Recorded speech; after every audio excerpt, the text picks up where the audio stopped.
Welcome back mga kaaldab. Ito na naman po ang inyong lingkod, si Mr. Destiny. At magbibigay po tayo ng pinakamainit na update po ngayon sa social media. Hindi po ba umaayon sa atin ang panahon?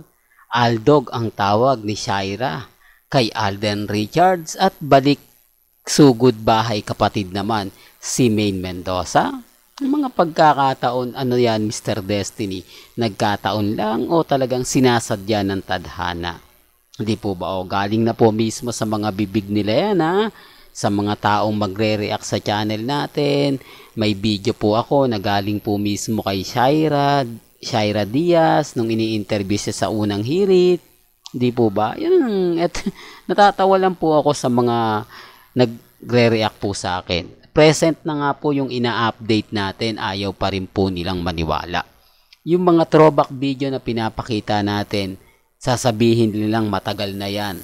Kumbaga, dapat dyan itago na sa baul yung mga photos nila Alden at ni May na talagang kikiligin po kayo kahit photos lang. May chemistry, sinasabi nilang luma na yan. Di po ba? Ganun din po sa video. Ngayong present naman po tayo, nagdududa pa rin po sila. Di po ba? Hindi mo alam kung saan ka lulugar. Hindi mo alam kung ano yung gagawin mo. Ito yung sinasabi ko na hindi tayo titigil. Sabi ko nga po, kung nagagawa po nilang takutin ang malalaking account ng Aldab Nation, iba po tayo. Pero bago tayo magsimula at bago natin ituloy, etong pinakamainit na update po natin, kung bago ka lang sa channel na to at isa kang true-blooded Aldab Nation na nagmamahal po kina Mengay at Tisoy, tama po ang channel na pinuntahan mo, kaya consider na po kitang bagong subscriber at huwag mong kalimutang i-share ang mga video po natin sa mga mami, sa mga titas at sa mga senyor. Alam nyo po ba mga kaaldab na may mga bagay-bagay po na kumbaga mapapaisip po kayo. May mga bagay-bagay po na kung titignan at susuriin ninyo, umaayon po sa mga sinasabi ni Mr. Destiny. Sabi ko nga, tadhana pa rin po ang gumagana. Tadhana pa rin po ang kumbaga nagpapakita na maging matatag lang po tayo. Di po ba? Kasi kumbaga hinahanap nga ngayon mga kaaldab yung mga account ng mga matitindi. Di po ba? Yung mga account na mapapaisip ka, di po ba? Wala nang post daw po ang Teo o Baby Teo. Wala na rin pong update ang si Madam Mila. Marami na pong mga komento na nag-move on na nga po raw, etc. etc. Wala na daw yung account, deactivate na, dinelete na. Ang dami po nilang sinasabi mga kaaldab na mapapaisip din po kayo. Ito po, tinatanong po sa akin to mga kaaldab. Marami nagtatanong sa akin, Mr. Destiny, baka totoo naman na kumbaga nag-deactivate na si Madam Mila at yung mga ibang Aldab Nation dahil natakot na sila. Dahil matindi nga po daw yung mga pinagdadaanan nila, baka nag-move on na sila, etc. etc. Tinapos na nila yung sa punto na to mga kaaldab, hindi ko po alam Kumbaga, mahirap po magsalita nang tapos hindi ko alam kung ano na nga po ba nangyari. May mga bagay-bagay po kasi na sinasabi nga po na kumbaga pansamantala nga po daw munang nag-deactivate, di po ba? Kasi kahit anong sabihin po natin, ang sasabihin lang po nila natakot mademanda, maraming mga nag-react, maraming mga kumbaga naglabasan kasi, tapos sinasabi nila na TBJ na nga po daw yung nagsasabi na kasal na, hindi po ba? Pero hanggat na andito naman po ako, maging matatag na lang kayo. Hindi po ba? Hindi pa naman po tayo bibitiw at never po tayong bibitiw kahit anong sabihin po nila. Hindi po ba? Dinadaan na lang po tayo sa, naku yan si channel ni Mr. Destiny, paasa lang yan kasi gusto lang niyang dumami viewers nila, dumami lang at kumita ng malaki. Sabi nga po nila, wala na nga po raw Aldab, di po ba? Sabi nila, konti na lang ang followers. Bakit nila kailangan sabihin pa yan?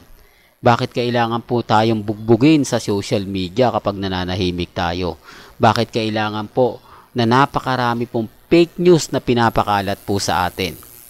Di po ba? Ngayon, nakakatawa po kasi sabi ko nga po, kay Alden Richards, Aldog, Tapos kay Mengay, sugod bahay o sugod barangay. Doon pa lang may mali na eh. Di po ba? Ibig kong sabihin mali. May mga bagay-bagay po na tumutugma sa dalawa. Pagkakamali na talagang itatama naman po. Di po ba? At doon po sa mga kumakalat na video, wag mo po kayo maniniwa kasi dito na lang po tayo sa mga ina-update po sa website. May mga website po na hindi na rin yan kiniklik kasi alam nila dami account lang po kayo eh. Yung mga private na ganyan. Dapat may mga post ang pamilya Ibyang. Dapat galing po mismo sa mga pamilya Atayde. Pero wala naman po eh. Di po ba? Pag uwi nila ng Pilipinas, hindi nga po alam kung saan, anong oras.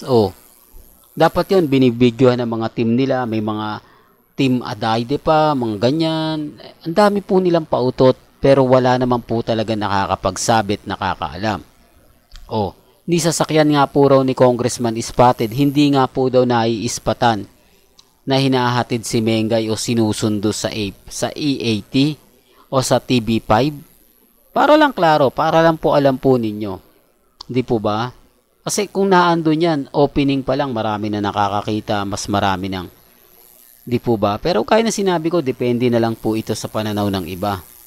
Kasi sa mga sinasabi natin, baka bukas daw sa Makalawa, guest na si Congressman Spotted sa E80. Baka isa na sila sa pinagpepiestahan. Di po ba? Baka sila na nga po yung mag-guest sa Sabado. Mga aligasyon na alam nyo na, yung pampainis, pang-asar, di po ba? Kaya matatag na lang po tayo. Basta ako, chill lang tayo mga kaaldab. Ano man po yung mga nababasa ninyo, napapanood ninyo, napapakinggan, okay lang yan. Ang importante lang naman po, updated po tayo, di po ba? Kitang-kita nyo naman po yung kaseksihan ni Mengay. Ito po ba yung buntis? Ito po ba yung sinasabing kaya minadali yung kasalan? Kaya minadali yung mga ganyan dahil lumalaki na nga po raw yung tiyan ni Mengay. Sila-sila rin po naman yung gumagawa niyan eh. Sila-sila lang naman po yung mga nagsasabi. Pagkatapos kapag lumabas si Mengay tapos nakitang ganyan, di po ba? Ang dami ng komento, ang dami ng reaksyon. Pero okay lang. Ang importante lang naman po mga kaaldab, maging updated po kayo. Kung ano yung latest, kung ano yung trending, doon lang po tayo. Huwag po kayong basta-basta maniniwala sa mga pinapakalat po nila. Real talk yan. Walang gandito na lang po yung updates natin ha. Kaya kung gusto nyo pa po ng pinaka-latest at sariwang update, abay tutok lang po kayo dito po sa channel ni Mr. Destiny para updated kayo sa mga latest at sa mga bagong video po na ilalabas po natin maya-maya lang. Hanggang sa muli, salamat po sa panonood at pakikinig.